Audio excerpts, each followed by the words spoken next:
بسم اللہ الرحمن الرحیم الحمد للہ وقفا والصلاة والسلام علی عبادہ الذین اصطفیٰ اما بعد فاعوذ باللہ السمیع العلیم من الشیطان الرجیم بسم اللہ الرحمن الرحیم۔ رفقہ محترم، ایمان باللہ کا موضوع جو ہے وہ آج کے حالات میں دو حوالوں سے اہمیت کا حامل ہے۔ ایک تو اس کی اہمیت عالم انسانی کے حوالے سے ہے، وہ عالم انسانی کہ جس کی آج کی عادت یورپی طاقتیں اور بالخصوص امریکہ کر رہے ہیں۔ ایمان باللہ کے نہ ہونے کی وجہ سے عالم انسانی جو ہے وہ امریکی قیادت اور اقتدار میں درندگی کا، دہشت گردی کا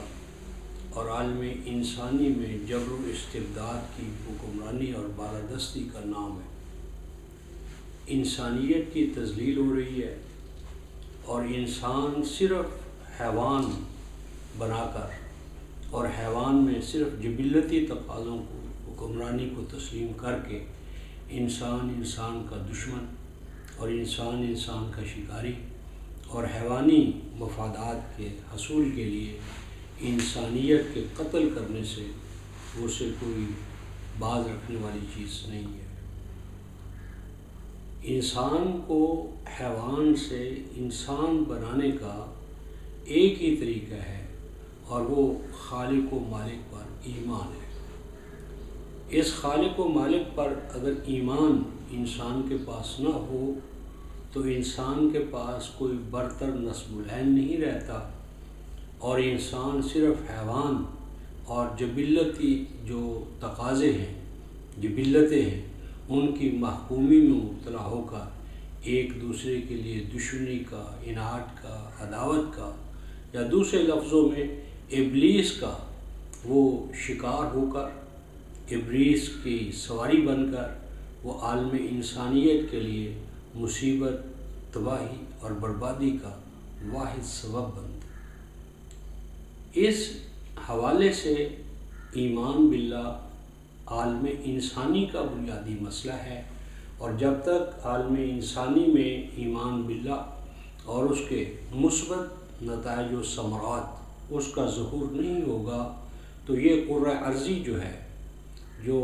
جنت نظیر بن سکتا ہے، لیکن ایمان باللہ اور اس کے تقاضوں کے نہ ہونے کی وجہ سے وہ آج بدترین جہنم کا نمونہ بنا ہوا ہے۔ بس اس صورت احوال سے نکالنے کے لیے ایمان باللہ عالم انسانی کا مسئلہ ہے،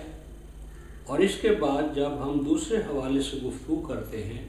تو ایمان باللہ حقیقی معنی میں عالم اسلامی کا مسئلہ ہے، کیونکہ اسلام کی بنیاد جو ہے وہ ایمان باللہ پر ہے، اور ایمان باللہ تمام انبیاء کی بنیادی دعوت ہے۔ تمام انبیاء کی بعثت کا مقصد ہی یہ تھا کہ وہ انسانوں کو اس کے خالق و مالک کے ساتھ جوڑیں اور خالق و مالک سے نازل ہونے والی یا عطا ہونے والی ہدایت کی رہنمائی میں وہ اپنی زندگیوں کو سنواریں، اور زندگیوں کو سنوارنے کا معنی یہ ہے کہ انسان کا دشمن ہونے کی بجائے اس کا دوست ہو، غمخوار ہو، بلکہ انما المؤمنون اخوہ، بھائی بھائی بن جائے۔ تو اخوت کے نظام کو عالم اسلامی میں دوبارہ لانے کے لیے لازم ہے کہ ہم ایمان باللہ اور اس کے تقاضوں کو سمجھنے کی کوشش کریں، اور اس طرح ایمان باللہ دراصل تمام انبیاء کی جو کہ بنیادی دعوت ہے۔ مثلا ہم سورہ ابراہیم کی آیت نمبر 10 میں یہ بات ان الفاظ میں دیکھتے ہیں کہ اللہ تعالیٰ ارشاد فرماتے ہیں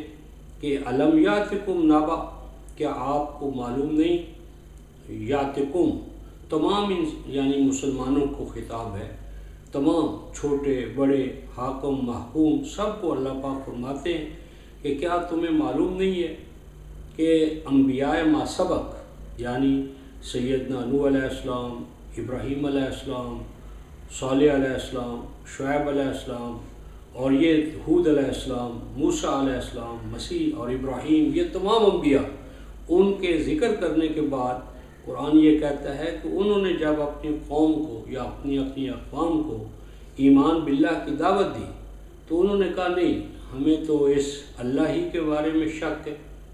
تمہاری اس دعوت کے بارے میں شک ہے، وَإِنَّا لَفِي شَكٍّ مِّمَّا تَدْعُونَنَا إِلَيْهِ مُرِيبٍ۔ ہاں ٹھیک ہے، اللہ کو تو ہم مانتے ہیں، لیکن ہمارا ایمان جو ہے وہ باپ دادا سے ہمیں منتقل ہوا ہے، اور اس میں بہت سے اور یعنی چیزیں بھی شامل ہو چکی ہیں، تو ہم تمہاری دعوت اساسی جو ہے اس کے بارے میں ایک شک، ایسا شک جو مزید شکوک و شبہات کو پیدا کرتا ہے، اس میں مبتلا ہے۔ تو قرآن کہتا ہے کہ قالت رسلہم افی اللہ شک فاطر السماوات والارض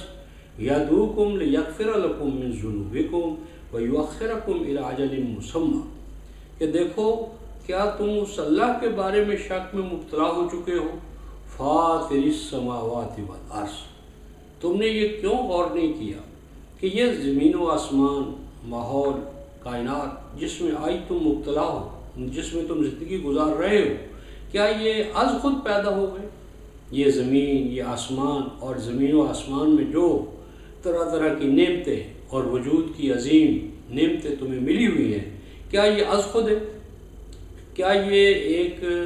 اتفاق اور ایک یعنی مسلسل کوئی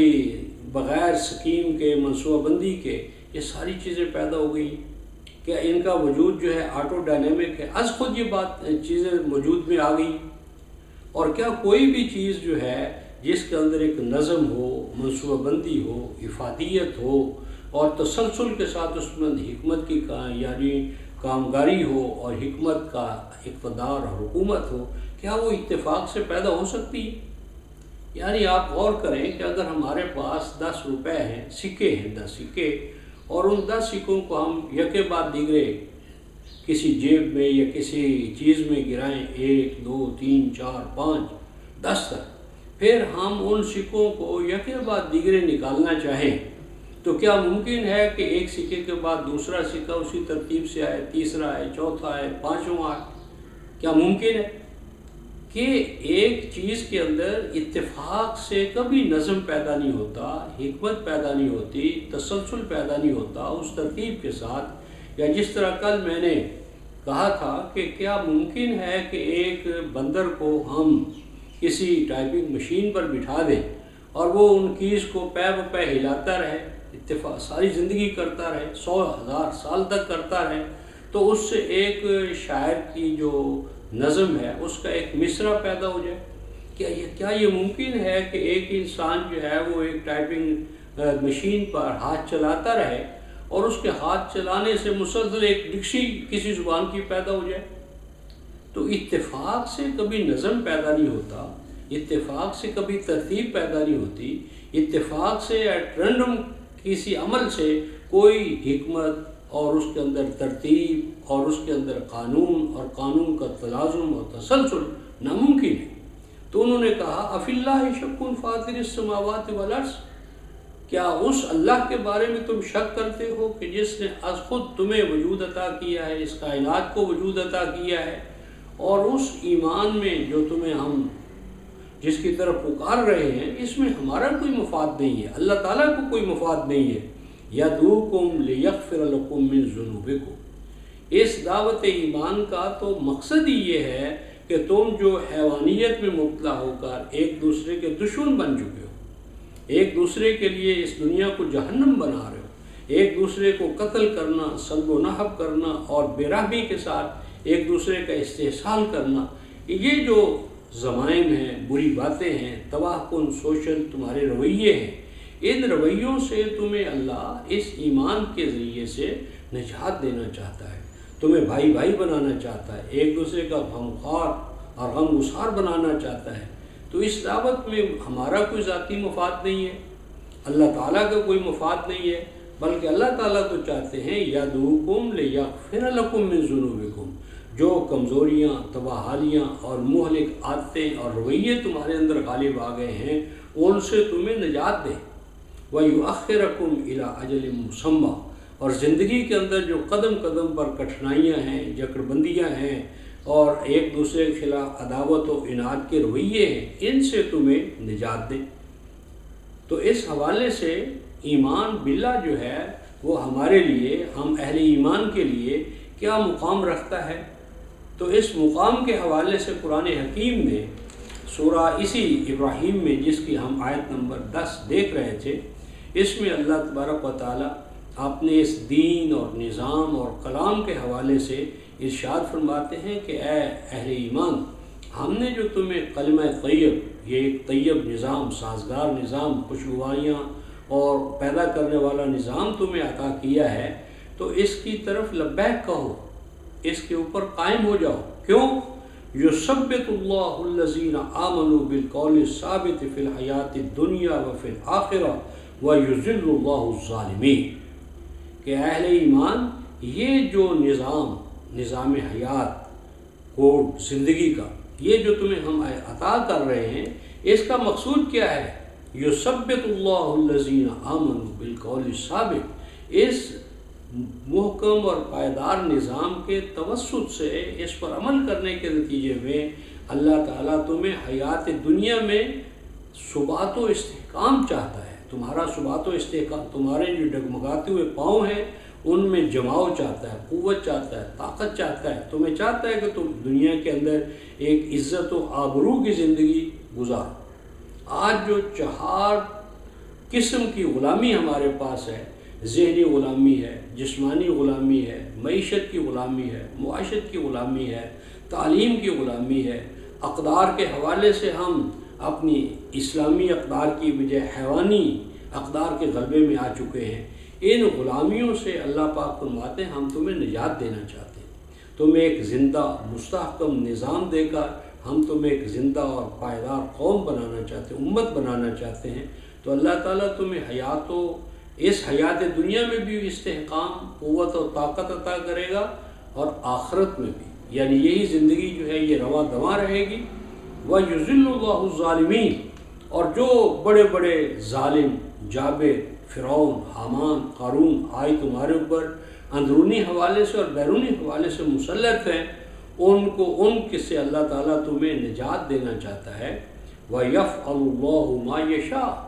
اور اللہ تبارک و تعالیٰ اپنی سنت کے طریقے سے، ذریعے سے تمہیں یہ سب کچھ کر دکھائے گا، بشرطے کہ تم آگے بڑھو۔ تمہارے لیے آگے بڑھنا ضروری ہے، کیونکہ انسانی دنیا میں جو بھی تبدیلی آتی ہے وہ انسانی ہاتھوں سے آتی ہے۔ انسان کی دنیا میں اللہ تبارک و تعالیٰ مداخلت نہیں کرتے۔ ان اللہ لا یغیر ما بقوم حتی یغیر ما بانفسہم، انسانی دنیا میں ہر تبدیلی کا انیشیٹو جو ہے وہ انسان نے لینا ہے۔ سورہ آل انفال آیت نمبر 53 اور سورہ رعد آیت نمبر 11، کسی قوم پر بھی جب اللہ کا انعام ہوتا ہے تو سب سے پہلے اس قوم کے اندر نفسیاتی تبدیلی آتی ہے، سائیکولوجیکل چینج آتی ہے، اس کا فکر، ایمان، عقیدہ تبدیل ہوتا ہے، ذہن تبدیل ہوتا ہے،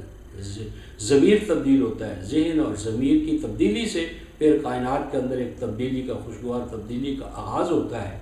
تو یہ جو ایمان باللہ ہے یہ ہمارے ثبات و استحکام کا باعث ہے، اور عالم اسلامی اگر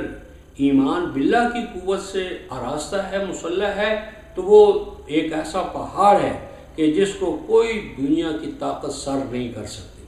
اور اگر ایمان باللہ سے محروم ہے تو ایک ایسا ہوا کا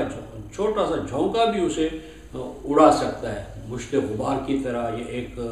یعنی راہ کی طرح، بجھی عشق کی راہ اندھیر ہے، مسلمان نہیں راہ کا ڈھیر ہے۔ تو کہنا آپ نے یہ تھا کہ ایمان باللہ ہمارے ثبات و استحکام کا باعث ہے، اور ایمان باللہ سے محرومی ذلت اور رسوائی کا باعث ہے اور بن رہی ہے۔ تو یہ ہمارا مشاہدہ ہے، تو اس مشاہدے کو ہم کسی صورت میں بھی رد نہیں کر سکتے۔ تو بس ایمان باللہ جو ہماری لیے قوت و طاقت کا باعث ہے، اور جو تمام انبیاء کی بنیادی دعوت ہے، اس دعوت کو سیدنا ابراہیم کے حوالے سے اور سیدنا محمد رسول اللہ کے حوالے سے قرآن کس انداز میں پیش کرتا ہے، تو ہم ایمان باللہ کی دعوت دور ابراہیمی میں اور ایمان باللہ کی دعوت دور محمدی علی صاحب تحیت والسلام کے دور میں، تو ان دو دوروں کو خصوصیت کے ساتھ پیش کریں گے، کیونکہ مومن ہونے کے ناطے سے سیدنا ابراہیم ہمارے اگر جد امجد ہیں تو محمد رسول اللہ ہمارے لیے ماں باپ کی حیثیت رکھتے ہیں۔ تو ہم ایمان باللہ میں سیدنا ابراہیم کا مقام کیا ہے، دعوت ابراہیمی کیا ہے، اور ایمان باللہ کے حوالے سے محمدی دعوت محمد رسول اللہ کا پیغام ہمارے لیے کیا ہے، اور ان دونوں پیغاموں کو قرآن کس طرح ان کی ترجمانی کرتا ہے، اس پر ہم گفتگو کریں گے۔ تو آخر دعوانا ان الحمدللہ رب العالمین۔